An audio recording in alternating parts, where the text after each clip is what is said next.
So next we've got Ellie Dalwood joining us from Somerset County Council, and Ellie's joining us today with Alistair Gregory and Simon Wood, two of her colleagues from Somerset Council, and they're going to be speaking about how MIS engagement can be developed with local authorities. So without further ado, I'm going to hand over to you three, and thank you very much.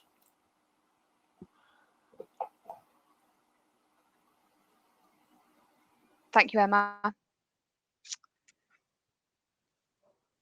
I'll just pop up our presentation on the screen.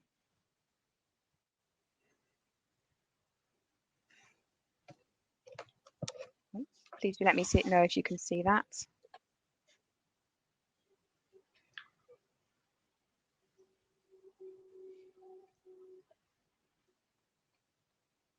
Looks good here.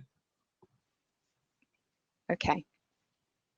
Okay, in that case, I'll, if that's all working well, I'll make a start. So yes, good morning, everybody. My name's Ellie Dalwood, and I work for Support Services for Education and the MIS Support Service.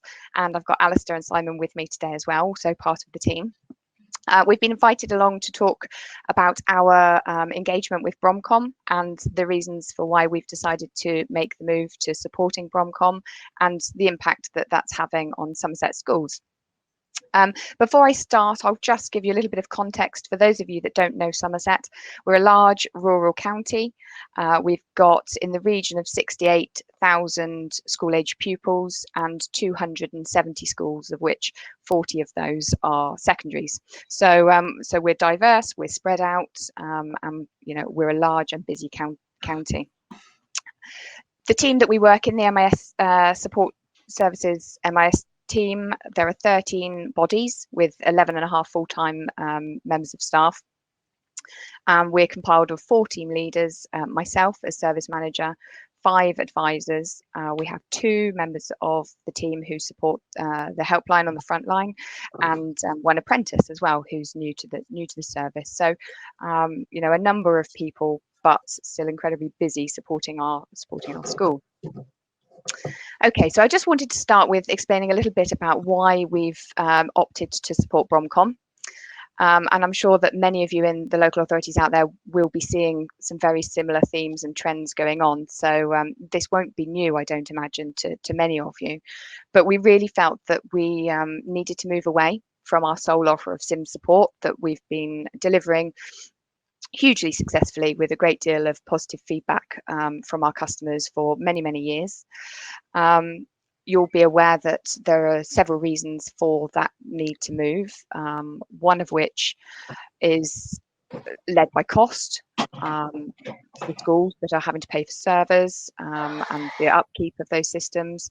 We're experiencing some frustrations from our customers. They're explaining to us the difficulties that they're having with some of their current solutions, and also obviously the need to become more agile, which I think you'll all agree has been perhaps brought more to the fore over the last sort of 12 to 18 months, and we think probably will expedite the the move for schools to want to use cloud-based platforms. So that's why we feel the need to move away, but also we want to move to expand our offer, because we have a genuine desire to ensure that schools in Somerset have real choice. So we're really proud of our customer focus, and by us being able to support alternative platforms ultimately means that it provides that choice for them. We are already having schools talking to us and saying that they are now considering their options far more sort of rigorously, because they know that the local knowledge and expertise that we offer can go with them. So that's really good. We know that different settings require different solutions. So we're not just becoming accredited and supporting Bromcom. We are also looking to expand our support to Arbor and other platform MIS providers out there as well, because we are really, really clear that the choice has to be down to school, and the platform that they opt for has to meet their requirements and their needs. So we remain entirely objective across the whole process. So in doing so, we obviously needed to select the right people for the role of taking on the accreditation with Bromcom. As you'll see, Simon and Alistair are here today, and this really is a team effort. So our plan is that we will always have one team leader taking on any new support platform and one of the advisors as well. That means that we can deputise and we can be agile in our responses for our customers by selecting that sort of hierarchical method. But actually, the plan will be that we use those two members of the staff as experts, but we will actually be rolling out that training across the whole team. And that's very much the plan with all of our support, is that actually we want to have hotspots of expertise, but what we really want is greater breadth across our team for all of our support to reduce silo working and sort of expertise in isolation, really. So we want to be able to provide support as and when it's required. So finally, before I hand over to Alistair and Simon, just our vision is that really we want to retain our customers. So part of the need and the want to move across to supporting Bromcom. So we need to retain custom, but also we want to gain new custom for those schools who have opted to change platform in the past, and even outside of Somerset as well, some of our neighbours who may be thinking about needing some cloud-based Bromcom support. But ultimately, as I say, in terms of the team, we want to be able to offer really broad levels of expertise, knowledge and professionalism so that we can support our schools to absolutely the best standards that we possibly can. Okay. I'll hand you over to Alistair to talk a little bit about the process that we've gone through to gain accreditation with Bromcom. Thanks, Ellie.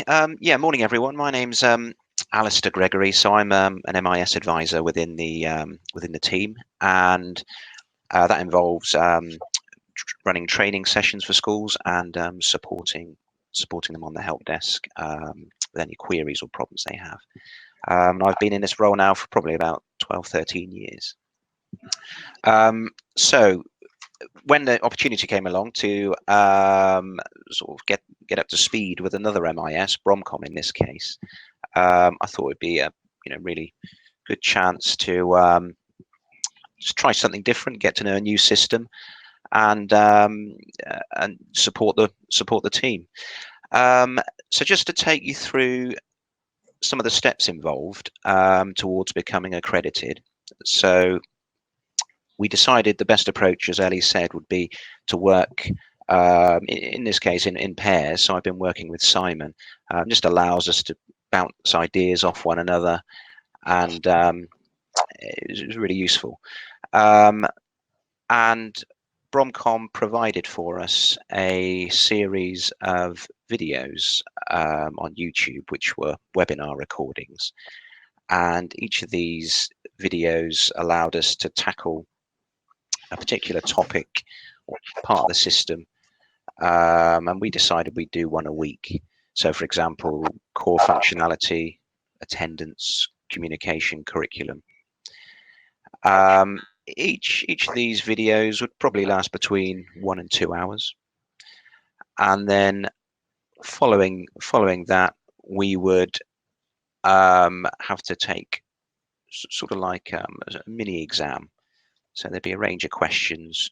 We would complete the exam or the test based on the content we just viewed. But what we also had access to was a dummy MIS. So it was a secondary school, and that was really, really useful. We could use that to do whatever we wanted to with no danger of well, it wasn't a live system, so there's no harm we could do there. So what we did find is after we'd watched these videos, we would really delve into the system then and probably get to know it in real detail when we're looking for answers to these questions. So it's quite a nice approach to doing this. A little tip for those of you that do sort of look towards the accreditation, gaining accreditation, was that within YouTube, it is possible to download a transcript of everything that's being said. In this case, we were being taught by a member of staff from Bromcom called Roger Lewis, who was great, and we were able to download a transcript, run that through a little bit of software, and it was there as a text file. So it was a great way of searching the entire video for any particular bit of information that we were after without replaying the whole video again. So that was really helpful. So after about 3 months of learning, we're pleased to say we successfully passed all the exams. We did get feedback from Bromcom on our results. Perhaps the feedback would have been nice if it would have been provided a little bit quicker, but we did get some useful feedback there, ultimately leading to our accreditation being gained in January of this year. So yeah, we were quite pleased with that, and I think, as Simon will move on to in a moment, that's now allowed us to provide live support for some schools in Somerset. Okay, I'll pass over to Simon now. Thanks, Alistair. Good morning, everybody. I'm Simon Wood. I've worked in the team for 22 years now, since 1999, and it's been almost fully sim support, of course, up until the past year. I'm a team leader, and I concentrate on the curriculum areas, and that's principally secondary schools, also assessment and communications within the MIS. As a kind of an aside, I've also been studying data science for a number of years now, and the County Council has been extremely supportive in this respect. And we hope this is going to pay dividends in our work with schools as we move forward. So where we are at present, well, obviously, needless to say, so I'll say it anyway, the pandemic clearly presented schools with a new set of problems that put a new MIS quite low down on the list of priorities. But I think at the same time, it also got a lot of them thinking more seriously about the potential advantages of a cloud-based system. One of our trusts, it's a fairly small one, currently just 3 primary schools, they converted to Bromcom from Sims over Easter.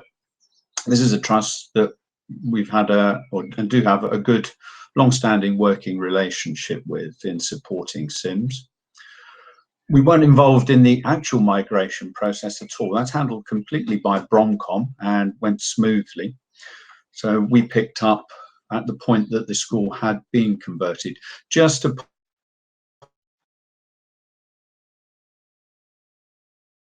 communication issues, I think Alistair just mentioned, we only found out about the imminent conversion of this school to Bromcom from the trust itself rather than Bromcom. But I think these things happen in your working relationships. We've discussed that with Bromcom constructively, and I think we've now got that sorted.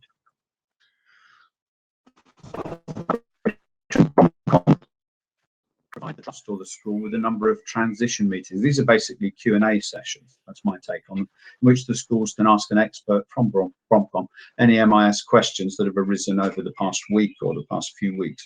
We sat in on the first of these with a guy called Roger Lewis from Bromcom, and I think around about half a dozen members of the trust. It was a virtual meeting, of course. And we've worked very closely with the trust data manager since then. As this is one of those individuals, and we all know them, I'm sure, she's particularly adept at data processing and reporting, and really couldn't wait to dive into those bits of the MIS that some people run a mile from. So she's straight into assessment, she's straight into reporting, and really driving that throughout the 3 schools in the trust. We deal with calls in the same way that we deal with helpline calls for Sims and Arbor. So they get logged in our system in the usual way. Alistair and I make a point of reserving some time each week to work through these calls. So we sit together, work together remotely. The trust, what's been extremely useful is that the trust have given us logins to their system so that we can, if the particular question requires it, we can connect up directly and see it. It's one of the beauties of a cloud-based system. We only pass those calls on to Bromcom if we get really stuck. I believe quite firmly there's no better way of learning, and by that I mean us learning, than applying ourselves to these tricky problems. And some of them are tricky because it's, you know, if you've worked with Sims for God knows how many years, that in some cases there's a different way of thinking, more of which in a moment. So at the Trust's request, we delivered some additional on-site training as well. We've got a rare day out in the past year. And a huge advantage of a cloud-based MIS in training is that the mechanics of your training delivery is pretty much a no-brainer. I mean, all they needed were internet-connected computers. We used one of our, Bromcom gave us a couple of dummy or play systems. So if you've used Sims, the equivalent of Green Abbey or Water's Edge, we used those to develop our training and also to deliver it. And the school staff simply logged into their own system, in this case with reports training. So that worked extremely well. Our core data team, so that's another group of people back at County Hall, use Capital One. They've used Capital One for years. One of the things that they do, as your local authorities will do, of course, is that they have an automated data collection, a weekly data collection in our case. Setting that up from these 3 trust schools who'd converted to Bromcom was, I think, a piece of cake. It's all completely built into the Bromcom system. You simply choose broadly the data area that you want to collect, so students or personnel or both. How to collect it, so you have a choice of FTP or email. Well, we chose email in this case. All the files are password protected. And you choose the frequency of submission. And it's all done through a very friendly front end. There's nothing behind the scenes that you have to twiddle around with to get it working. And that's it. It's all handled by the Bromcom MIS from there on. Really, the proof of the pudding here is that we've had no calls from our core data team for the 6 weeks or so since we set it up. If there was something not working, we would have heard about it. Make no mistake. I did mention earlier that it does require, moving to a different MIS requires a different mindset in some places. So some of the things that you learn, you know, supporting Sims, for example, they'll stay with you. And all of the underlying concepts are, of course, still the same. But the implementation is quite different. A notable example here is assessment, without boring too many people with too many details, because you may not be some similarities. So you have grade sets in there, for example, as but the nice thing here is it's been thought through more from the beginning. So color coding, conditional formatting, for example, are just built into the definition of the grade set. But at the same time, you do need to forget about things like aspects and result sets. It's completely different. Again, it's been built from the ground up. I'm starting to see to make it easily sustainable and to really minimize the administration once you've set the system up. Which can become quite a chore for schools, certainly with some MISs. It doesn't seem to be with this one. We're finding our way slowly through that. Go on to the next slide. So raising awareness in schools. So we've recently delivered an online event. First one we've done online. In fact, I think it ran over 3 or 4 days, the course of 3 or 4 days of a week. And we gave a platform to Bromcom, also to Arbor, separate platform, to Arbor and to Capita or ESS, for them to talk about their systems. This is all part of what Ellie mentioned, our philosophy of trying to be open and impartial. We've set up or facilitated demonstrations for Somerset business managers. Those are principally secondary schools. They're starting to get interested now for various reasons in looking at alternatives. So we're facilitating those. We do believe, again, echoing what Ellie said, that our impartiality is an important factor with schools. We like to think they trust us, and we don't want to taint that with being partial to any one system. So to this end, we don't promote any one system. We do offer schools a free consultation where, with our expertise, we can help them. The intention is we can help them to make a decision if they're considering a change of MIS. Next slide, thank you. So future plans. Alistair's talked about the MIS accreditation. We believe that schools who are looking to move will find fully inclusive support, which includes finance, more attractive than just partial support. So to that end, our EFS, Education Finance Services team, are aiming to complete Bromcom accreditation this summer. On the subject of finance, financial data transfers, unfortunately, aren't as well defined as core data transfers. So whereas the data flows I just talked about were a doddle to set up, unfortunately for finance data, there's no equivalent of the common basic data set, which there is for core data. So for financial data transfers, we're working closely with Bromcom to implement those transfers, but they're not out of the bag or out of the box as the core pupil data transfers are. But that's just the nature of finance, I think. Training wise, we believe there's a market for in-depth training. I already related briefly about the reports training that we gave to that trust.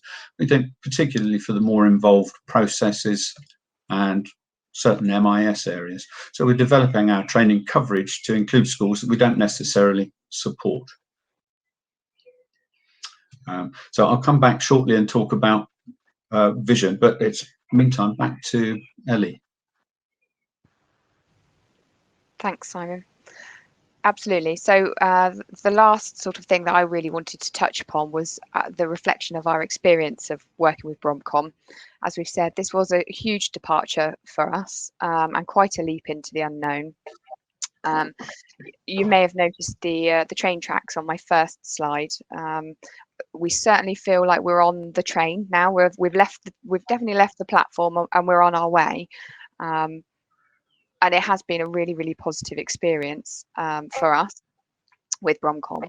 Largely, I would say that we've built a really positive relationship, and that's been helped along the way by having some really key contacts within Bromcom who have maintained really regular communication with us, regular catch-up meetings, and have talked us through, you know, the accreditation process every step of the way, really. So in particular, Martin Baker and Roger Lewis have been incredibly helpful in kind of helping us move forward with our Bromcom support. I feel that we have a joint ambition, Somerset County Council and Support Services for Education, which is the traded arm of the council that we operate under. We have ambition for business growth, and as I said earlier, not only do we want to retain our customers, but we also want to gain custom and expand our reach, and that feels very much in step with Bromcom's plans as well. So we're working towards the same goal, which is always helpful. The thing that we often comment on about Bromcom is that they are really flexible and solution focused.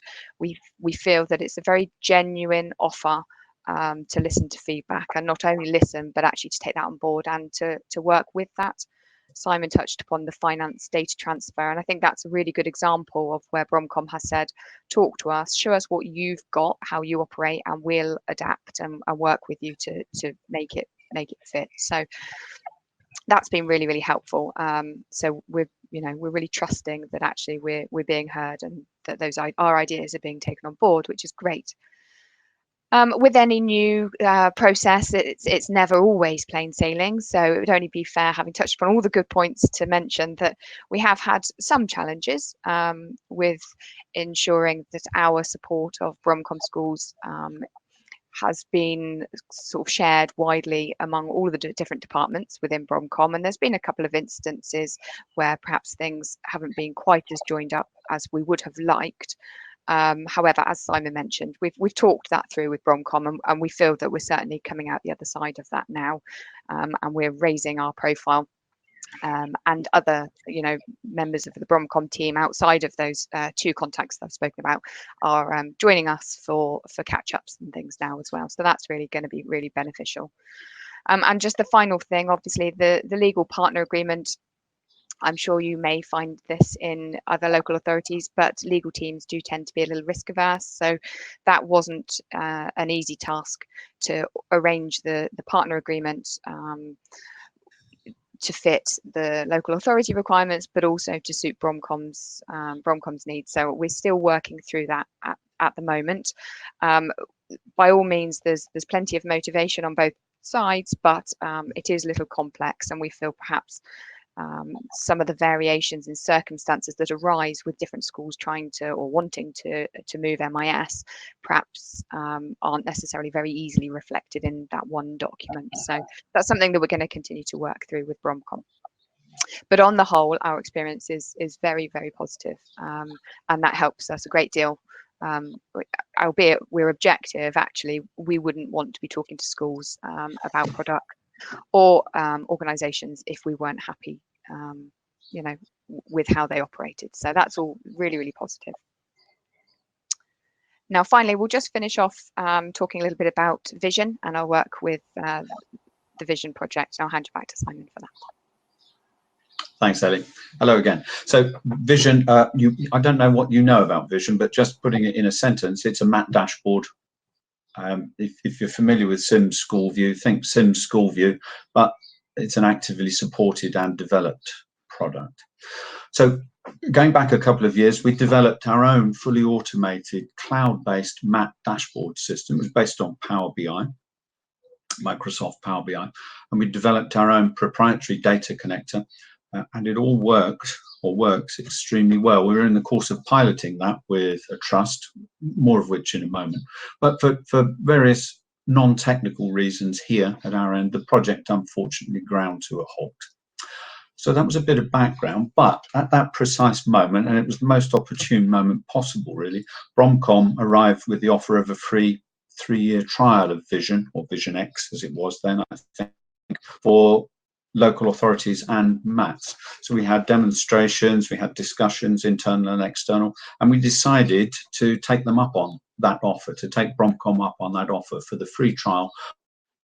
MATs only. Our core data team didn't and still don't at present consider Vision a viable replacement for Capital One. So we're looking at it in the context of MATs only. We became one of the first local authority adopters of Vision, and we're currently trialing it with this MAT that I mentioned earlier. It's a trust of 15 schools. It's hard to keep tabs because it keeps growing, and I think it's shortly to grow by another 3. So it's currently 15 schools, and it's a good old mixture: primary schools, secondary schools. And in Somerset, we still have first schools and middle schools. So it's about as varied as it can get. All of those schools use Sims as their MIS. So the first point to make there is it's quite nice when you think the Bromcom Vision will work with, regardless of the MIS. I understand it also works with Arbor. We haven't tried it with Arbor, and I think they were also looking to develop it to work with Schoolcom. May well have already done so, and obviously it works with the Bromcom MIS. But our schools, in the context of the trial, were all and are all Sims schools. So in use, just to give you a very quick overview of it, installation is extremely straightforward.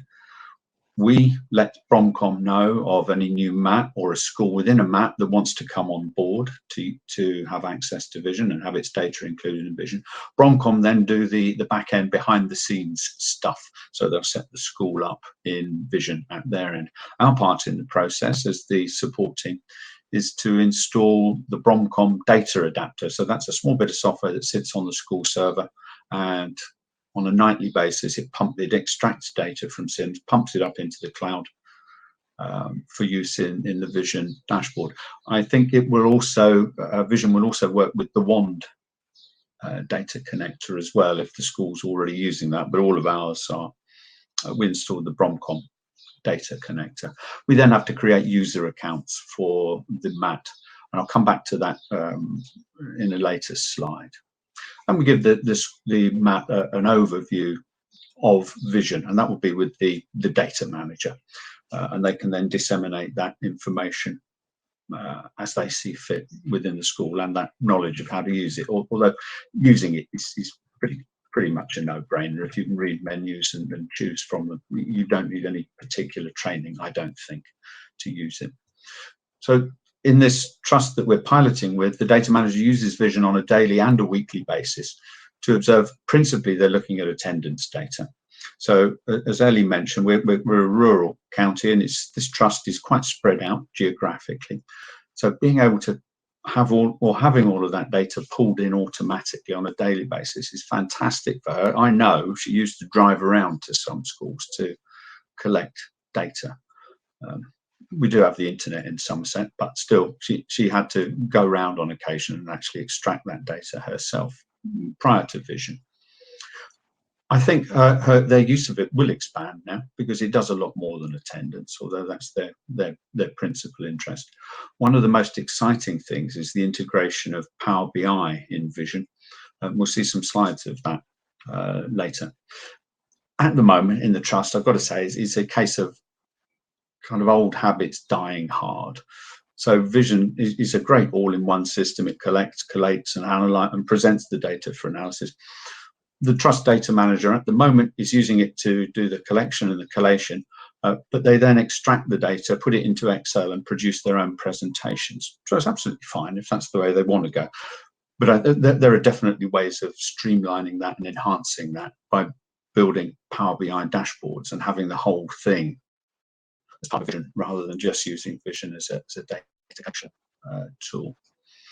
Just a note, the trust data manager does require a Power BI license to use the Power BI side of Vision. The core Vision product, and that's got a lot of analyses built in. I think you've got a demo later on. They don't require the Power BI license, but the Power BI license is required to take it that one step further, where you can build your own analyses into the system. So we've got a few screenshots now, so I'll talk very briefly through these, but it's worth saying the obvious at the beginning. It's an interactive system, and in screenshots, of course, you don't get an idea of the interactive nature of these. They're static and lifeless, aren't they? But all of these are interactive. So what we're looking at here is trust-wide demographics. Some of this data is fictitious. I've redacted school names, obviously, and trust names, so that it's all impersonal. So this is simply trust-wide data, then breaking it down. I mean, there are dozens and dozens of different ways of looking at this data. We're only going to look at 6 of them here. This is looking at pupil demographics, but this time by school. So each of those columns represents a school in the trust. And Ellie, could you just flip back briefly to that one? So I've elected there to show with the green components there, that's pupil premium, but you can choose any other facet of information there. The filtering on all of these is consistent, so it's principally the bit at the top of the screen. It's also unobtrusive, I think. What I would say with all of these, they've been designed visually by somebody who knows about visual design, because they're easy to look at, they're easy to assimilate the information, they just look nice and balanced as well. Thanks, Ellie. We can go on to the next one. So this is one of the things that the trust is particularly interested in monitoring at the moment. So this is attendance, and again, that's trust-wide on that particular graph. A couple of things to point out on that. You'll notice that it's also giving us a comparison, the national data and the difference between the trust and the national data. So figures in red there. And also at the top, one of the traditionally difficult areas of attendance analysis, certainly in SIMS, is looking at it over a specific date range. It's pretty much a piece of cake here. You can set start and end dates at the top, or use the little slider at the top as well to home in on a specific period. And that's attendance by school, but attendance, but this time broken down by anonymized schools. Key stage 4 data, this is fictitious. We still need to work, we are still working with Bromcom on getting key stage, this is exam data, of course, key stage 4. We're working on with Bromcom to get that coming through. It's not at the moment, but that's something we'll resolve. This is also key stage 4 performance. And again, this time broken down by, sorry, Ellie, could you? Thanks. This is broken down by school here, but it's fictitious. So thank you. And one more, exclusions, for no better reason than it looks nice, but there's a whole load of these, and they're useful if that's what you want to look at. I think it's extremely well presented, and filtering and customizable, as you saw. So the future with Vision X, when we've only used it with one trust so far, but it became apparent very quickly. Setting up user accounts, so school user accounts, which is something we do, we administer that process. Setting those up for schools was really an accident waiting to happen. You created the users, then you assigned them access to individual schools by looking down a list of school names and ticking the ones they should have access to. So when you only got one Matt in there, that's we went to 2 or 3 or 4. If you've got, like we have, half a dozen St Mary's primary schools, you can imagine the chaos, and that's putting it mildly, that would happen if you ticked the wrong St Mary's primary school. There's no way of differentiating. However, we've had extremely constructive meetings with Martin Baker, who Ellie mentioned. I'd also mention Mark Larigo at Bromcom. They've both been extremely helpful in this respect. We've discussed and we've agreed on a modification, a fairly simple one, but they're implementing it, or maybe they've even implemented it now, that will remedy that process. So now that we've overcome that worrying hurdle of signing up users, but one of our next steps is going to be to offer Vision to the other mats in Somerset. One of the most exciting things, I think, and it really picks up where we started with our own project, which stopped, as I mentioned earlier. We can create, and indeed mats can create, their own reports and dashboards to meet their own specific needs. So the built-in ones are pretty comprehensive, but if they want something special over and above that, Vision has what's called an OData feed, an open data feed, which links up directly to Power BI. Basically, it just gives you access to all of the data in Power BI or your data analysis tool of choice. I mean, I'm not using these words lightly, but I think it really is. It's a data analysis system, especially in the collection of it, that's fit for the 21st century. It means we can concentrate on the mat and school analysis requirements, and so can they, rather than getting bogged down in horrible technical issues of the mechanics of collecting and collating the data. So I think there's a great deal of potential for that as we move forward. That's it from me. I think you've got a demo of Vision later on. Thanks, Simon. So just to finish off, really, to say that thank you for listening to us, everybody. We have had a good experience so far with Bromcom, but we're more than happy to network and to talk to any other LAs. If anybody would like to get in touch and have a conversation directly, our door's always open. So just drop me an email. My email address is on the screen, and yeah, more than happy to talk anybody through our experiences. Thank you.